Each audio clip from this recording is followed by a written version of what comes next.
Bine ați venit în lumea manualităților! Eu sunt Paula și ne găsim în atelierul Mâinilor de Bace.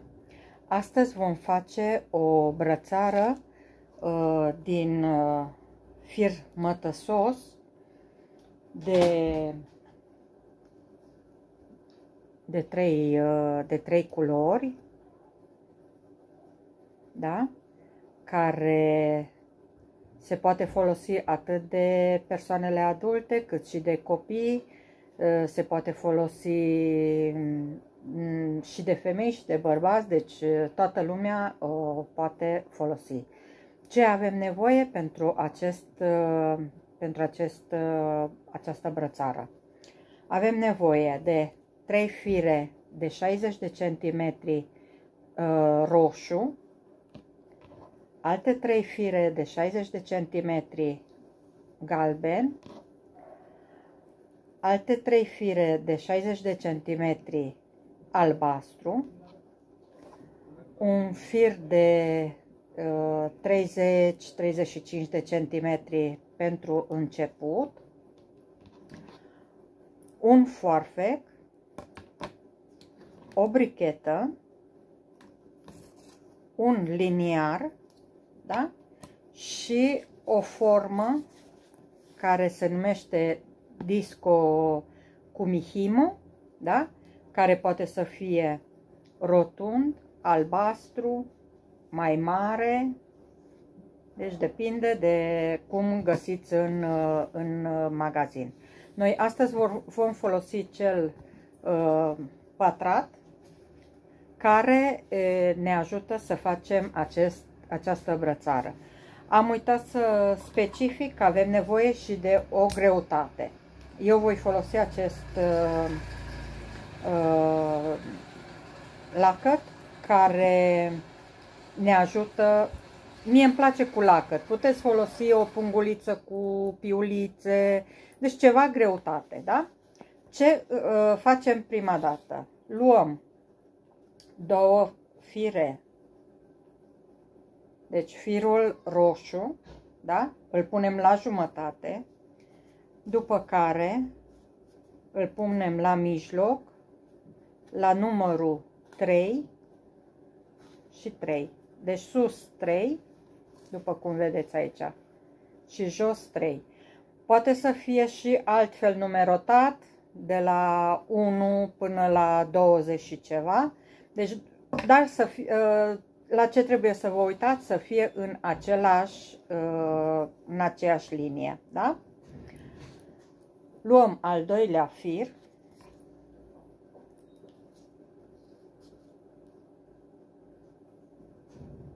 pe care tot așa îl facem la jumătate, așa,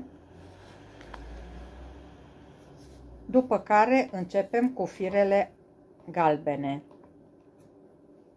Un fir roșu ne va rămâne în plus.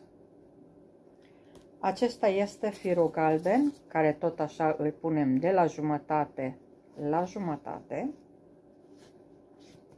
Așa. Și acum vom face restul în continuare, da? Punem la jumătate și băgăm la dungile care le avem numerotate. După cele 3 galben, punem albastru. Sub aceeași metodă, da?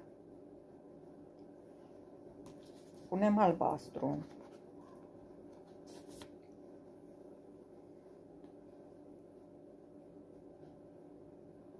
Așa. Ne va rămâne un fir și de albastru aparte. Deci așa este, așa va arăta brățara, începutul. Acum ce vom face? Luăm firul care este de 30 și ceva de centimetri și îl introducem la mijloc. Vedeți?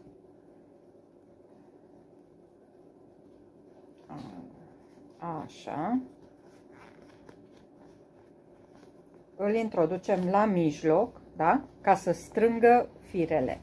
Le va strânge.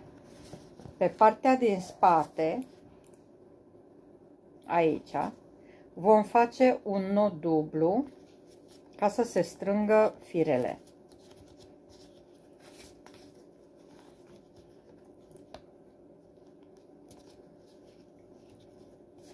Aici este nodul dublu și pe față ne arată așa. Da? După care luăm o greutate, de exemplu lacătul meu, și legăm cu restul de ață care ne-a rămas din cel care am adunat aici ața. Da? Bun. Astea sunt primii pași. După care ce vom face? Luăm ața roșie și ața albastră, le lipim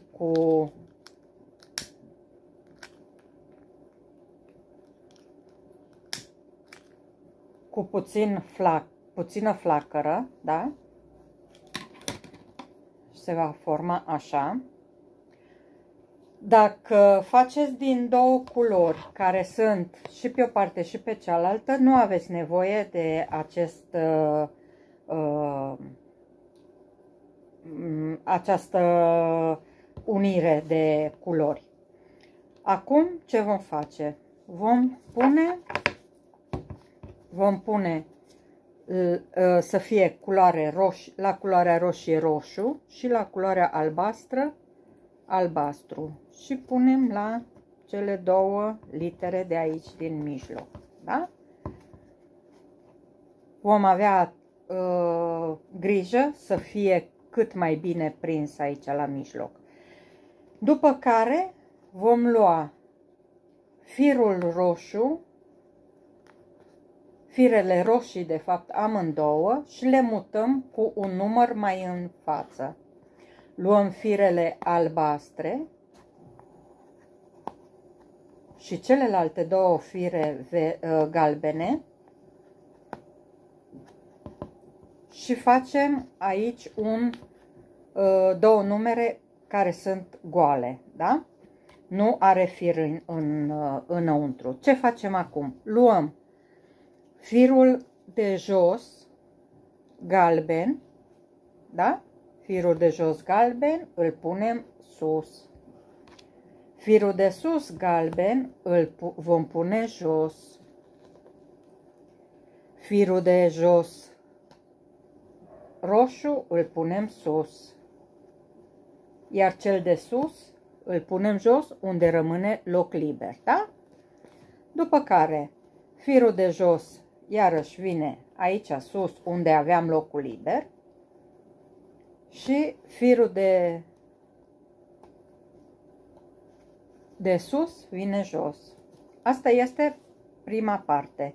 Acum vom începe cu partea cealaltă.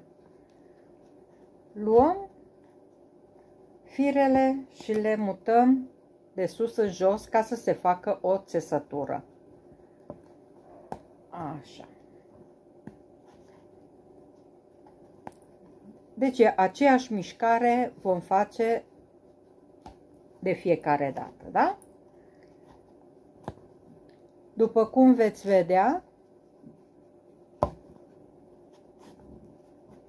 vom ajunge la același nivel sus și jos. În continuare, ce facem? Luăm firul roșu și îl punem aici. Da? Se vede? Luăm firul albastru și îl punem aici. Cu o dungă mai în jos. Da? După care luăm firul roșu și îl punem înapoi sus la B. Așa. Și aici veți vedea că s-a strâns, s-a făcut ca un nod și am ajuns iarăși să avem albastru și roșu. Vom strânge bine, da? vom strânge bine cele două noduri, după care prindem puțin ca să nu se desfacă și facem din nou aceeași mișcare. Cele două fire roșii și alb mutăm cu una mai încolo. Cele două albastre și două galbene le mutăm cu una mai încolo. Ne-au rămas iarăși două locuri libere. Și iarăși luăm și facem aceeași mișcare care v-am arătat-o data trecută, da? Deci, luăm de la numărul de jos, mutăm sus, de sus, jos, la locurile libere, da? Așa. Și după care vom face și în partea cealaltă. Da? Deci facem de fiecare dată aceeași mișcare, să nu uităm să ridicăm ațele sau să le lăsăm în jos, pentru că atunci nu ne mai iese țesătura, da? Așa, am ajuns la al doilea rând. Acum ce facem? Luăm roșu, îl punem mai jos cu una de cel albastru, aici. Luăm albastru, îl punem mai jos unde era, da? Și acum luăm iarăși roșu, îl punem unde era înainte, iar albastru îl punem unde îl aveam înainte, da? S-a făcut un nod aici între cele două, între roșu și albastru, vedeți? S-a făcut un nod care îl tragem să fie cât de cât la mijloc.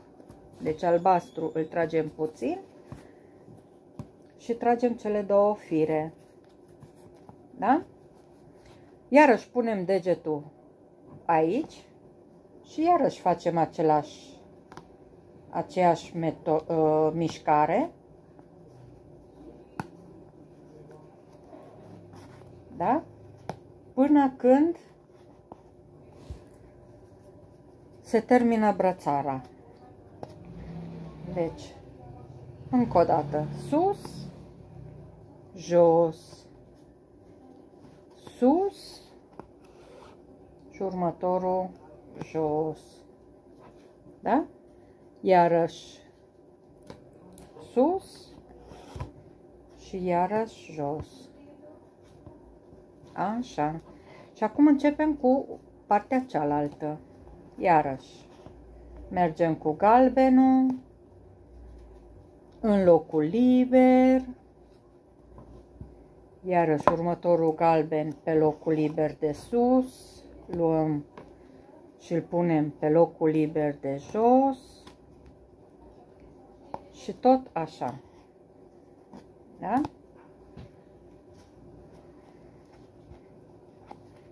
Bun. Am terminat și al doilea rând, da? Foarte bine. După care facem aceeași mișcare de roșu aici, albastru aici, da? După care vine roșu sus și albastru întors din nou sus. Tragem tare, da? Să se strângă aici ațele. Cu cât e mai strâns, cu atâta iese brățărica mai frumoasă, da? După care începem din nou aceeași mișcare. Am mutat fiecare culoare cu câte un pas mai în lateral, într-o parte și în cealaltă, și începem iarăși cu galben sus, galben jos, roșu sus, următorul roșu jos, iarăși roșu sus, roșu jos și luăm din partea cealaltă galben,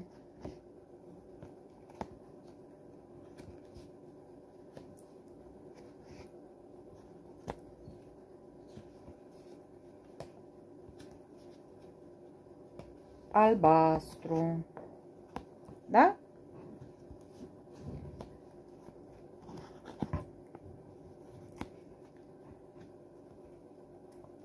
Acum eu vă voi arăta o brățară care este aproape terminată, da?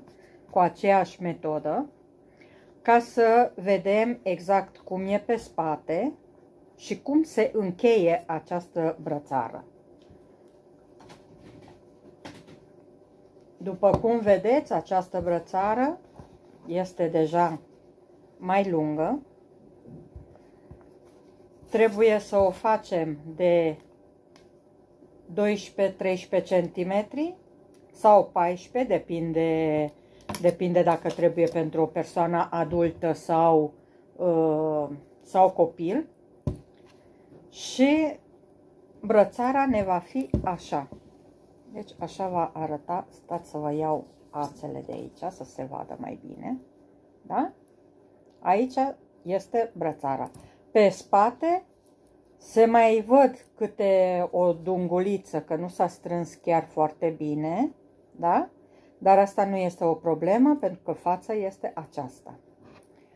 Cu lacătul și cu tot ce este în el. Și acum ce vom face? Vă arăt că și aici tot aceleași mișcări le facem, da? Mutăm roșu aici, albastru mai jos, după care schimbăm iarăși cele două, da? Deci asta este mișcarea de țesut, după care vom muta cele 3 fire într-o parte și cele 4 rămase în cealaltă parte, da? Ne rămân iarăși 2 locuri libere și luăm galbenul de jos și îl punem așa, roșu de jos cu roșu de sus, iarăși de jos în sus, de sus în jos. Bun, așa, acum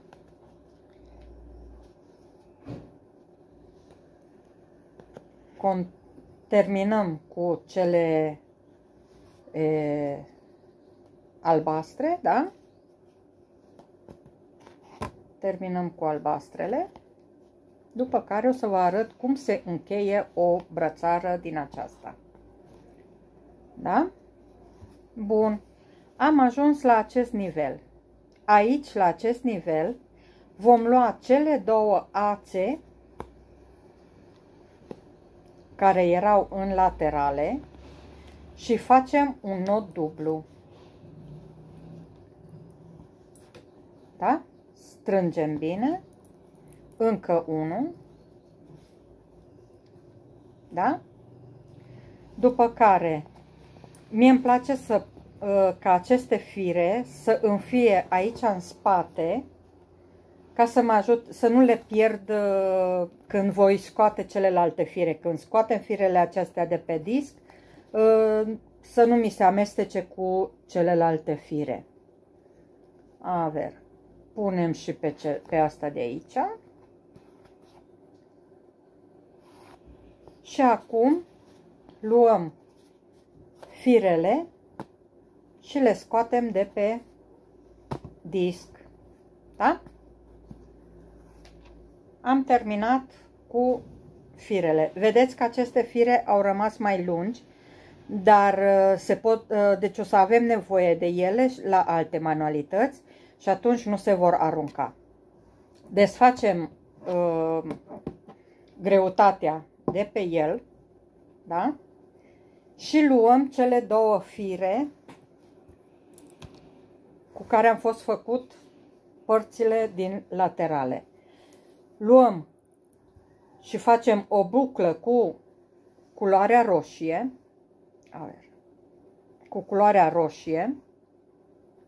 așa, trecem culoarea albastră pe dedesubtul culorii roșii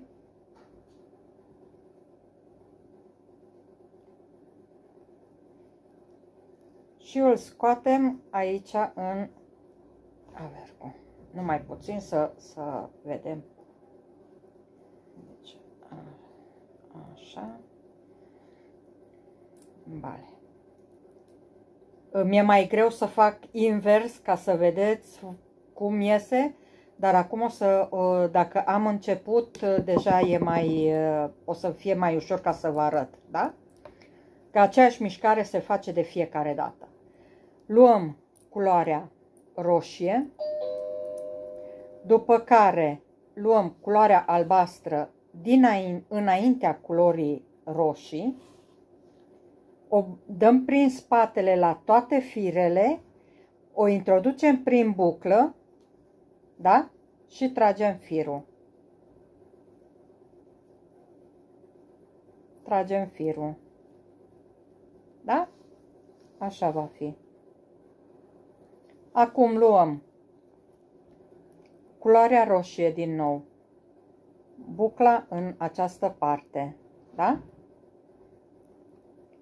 Și firul va fi peste ațe, peste ațele care le aveți pentru mai târziu. Vine culoarea albastră peste firul roșu, după care intră prin buclă din spate, da? Și s-a format iarăși un nod.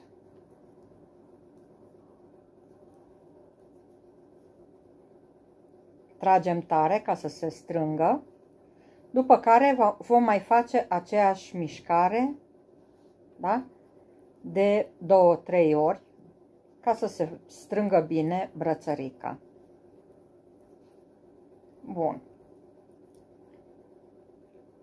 Deci mai facem încă de 2 ori, ca să meargă așa.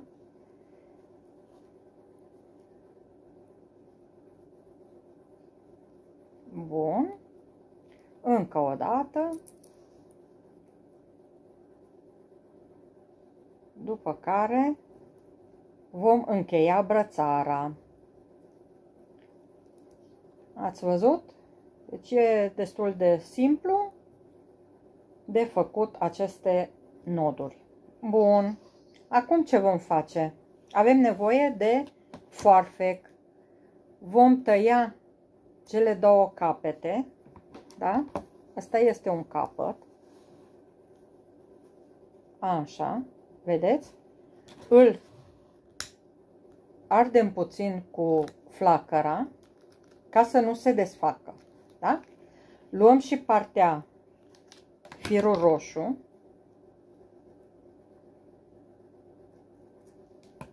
Așa. Tot la fel vom aprinde și îl închidem. Vom lua un fir roșu cât mai din margine de la brățară și un fir albastru, da? Le tragem deoparte, iar celelalte fire le tăiem cât mai aproape de terminație. Da? Vedeți? Cât mai aproape de această terminație, da? De ce este cu roșu. Și acum ardem cu bricheta în așa fel încât să nu se desfacă brățara. facem un nod dublu cu cele două fire rămase, da?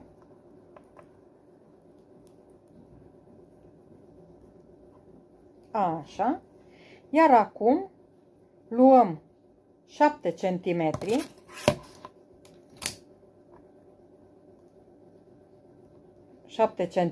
din acest fir și facem un nod.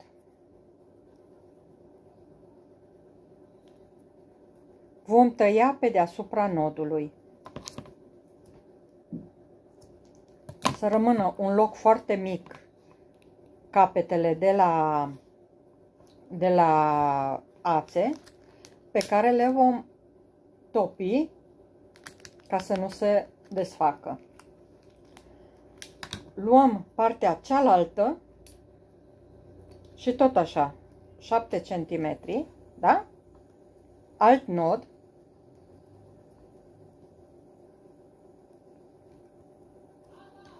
Tăiem.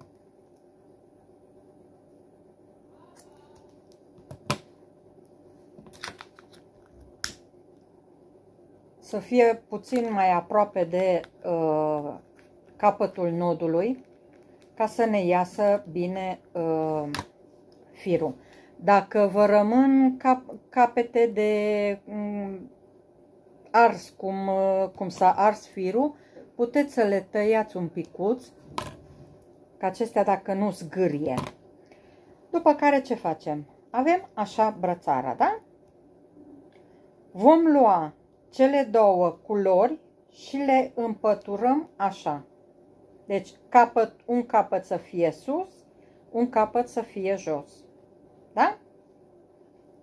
După care, mie îmi place să folosesc aici ca închidere culoarea galbenă, ca să fie toate trei culorile.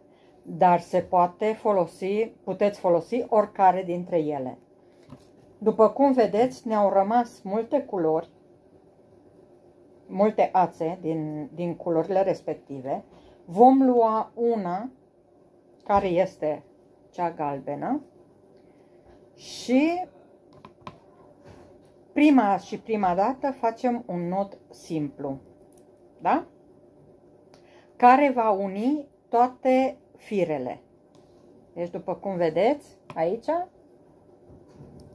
firul de sus care are nodul jos și firul de jos care are nodul sus e legat cu acest nod simplu. După care începem cu bucla care am făcut-o cu cealaltă, da? Acum o să vă arăt imediat cum se face, ca să vă dați seama. Deci, luăm acest fir, îl punem prin fața tuturor firelor, da? Luăm următorul fir care merge prin fața firului care are buclă, prin spatele tuturor firelor și iese prin bucla formată de prima ață. Bun. Facem încă o dată, dar de data aceasta în partea opusă. Luăm firul, o facem o buclă, luăm firul celălalt, îl dăm prin spate, prin fața firului. Deci să vedeți încă o dată. Deci firul acesta este în față, da? Dăm prin fața firului care are bucla, prin spatele tuturor firelor și îl scoatem prin bucla respectivă. Și se formează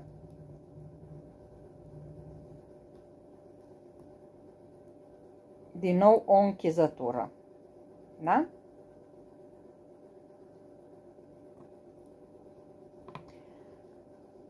Ca să nu vă încurcați la făcutul buclelor, trebuie întotdeauna să vedeți unde aveți aici nod, de se vede nodul și ața e în spatele nodului, acela va fi firul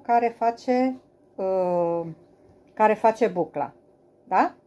Deci, am făcut o buclă, am trecut firul acesta prin fața aței, prin spatele tuturor celorlalte și prin buclă.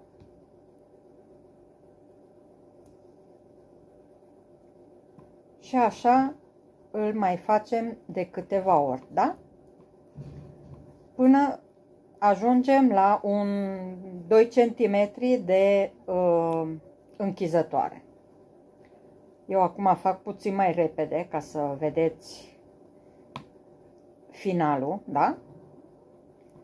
Deci am ajuns la 1 cm, 2 cm, depinde cât vreți de mult să aibă această închizătoare, da? Și am ajuns acum aici. Aceasta este închizătoarea. Luăm acest fir, îl tăiem aproape de să-i rămână un capăt foarte mic aici, da? Asta. Pe care îl ardem ca să nu se desfacă, da? Luăm următorul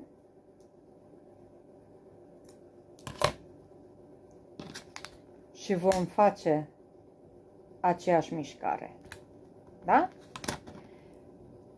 Iar acum am ajuns de avem această brățară. Aceste două fire vor fi cele care vor ține, vor lărgi sau vor strâmta această brățară. În cazul în care brățara vă este prea, credeți că aceste noduri vor fi prea lungi, aceste fire vor fi prea lungi, puteți face, după ce îl puneți pe mână, să faceți un nod mai jos, tăiați capătul, exact cum am făcut nodul de aici. Tăiați capătul și după aceea ardeți, da? Asta este brățara care am învățat-o noi astăzi, da? Uitați. Deci așa arată brățara. Vă mulțumesc mult pentru atenție și sper să vă fie de folos această brățărică și acest video. Și dacă doriți, puneți-mi comentarii și vă aștept la următoarea zi cu atelier. La revedere!